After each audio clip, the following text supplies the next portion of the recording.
चलिए आइए दोस्तों, आज हम लोग पढ़ते हैं जीव विज्ञान कक्षा 10 का जीव विज्ञान के बारे में। ठीक है, तो सबसे पहली बात आती है कि हमें जीव विज्ञान में पढ़ना क्या क्या है, कौन कौन से चैप्टर है। तो पहला चैप्टर होता है हमारा जैव प्रक्रम, जो पोषण, दूसरा है श्वसन, तीसरा परिवहन, चौथा उत्सर्जन, फिर नियंत्रण और समन्वय, जनन, आनुवंशिकता तथा जैव विकास, पर्यावरण। और ये जो बचा हमारा लास्ट चैप्टर जो इधर बच रहा था, ये प्रौद्योगिकी है। इसे प्रयोगशाला में हम लोग करते हैं, प्रैक्टिस के लिए होता है। ठीक है, तो टोटली हमारा यहाँ देखा जाए तो 8 चैप्टर है जो कि हमें पढ़ना ज़रूरी है, जो कि हमारे एग्ज़ाम से रिलेटेड रहता है।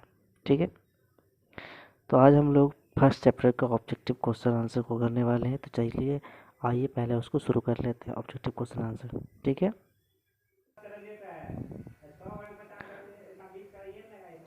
हम लोग सबसे पहला चैप्टर जो होता है हमारा जैव प्रक्रम, उसका ऑब्जेक्टिव क्वेश्चन आंसर करने वाले हैं। ठीक है, तो हमारा पहला क्वेश्चन आता है कि वे पौधे जिनका पोषण सड़ी गली चीज़ों पर आश्रित रहता है उन्हें क्या कहा जाता है।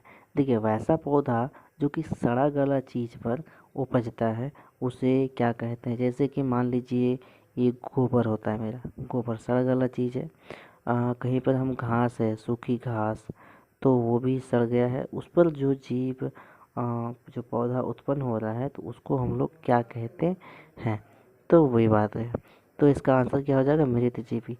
तो सिंपल सी बात है कि गोबर है या घास है, तो ये ऑलरेडी मरा हुआ है, मृत चीज़ है।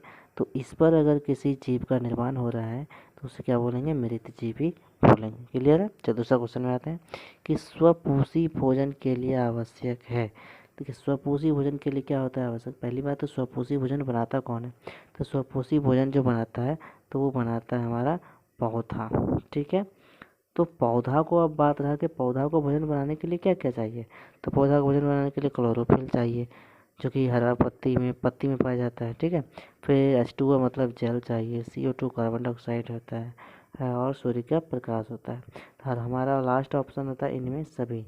तो हम किस में मारेंगे, इनमें सभी में, क्योंकि हमें ये सारी चीज़ें चाहिए होती है अपना पौधे के भोजन बनाने के लिए।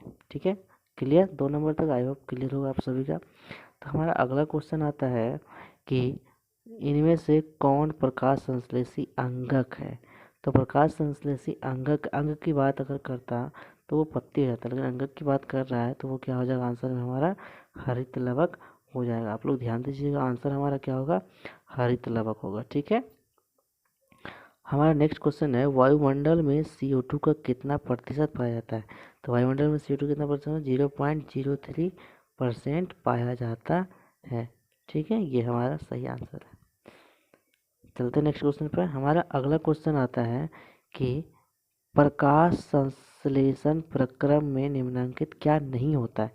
और देखिए, क्या होता है ये नहीं बोल रहा है, यानी कि पौधा प्रकाश संश्लेषण मतलब क्या हुआ, जब पौधा खाना बनाता है तो जब पौधा खाना बनाता है तो क्या नहीं होता है, पानी का टूटना, तो ये टूटता है। ऑक्सीजन का मुक्त होना, तो बात है कि अगर पौधा भोजन बना रहा है, प्रकाश संश्लेषण प्रक्रिया कर रहा है, तो ऑक्सीजन भी मुक्त होना ही है। तो CO2 का मुक्त होना, देखिए बात यहाँ पर ये समझने वाली है कि जब पौधा खाना बनाता है तो क्या CO2 मुक्त होता है, नहीं होता है।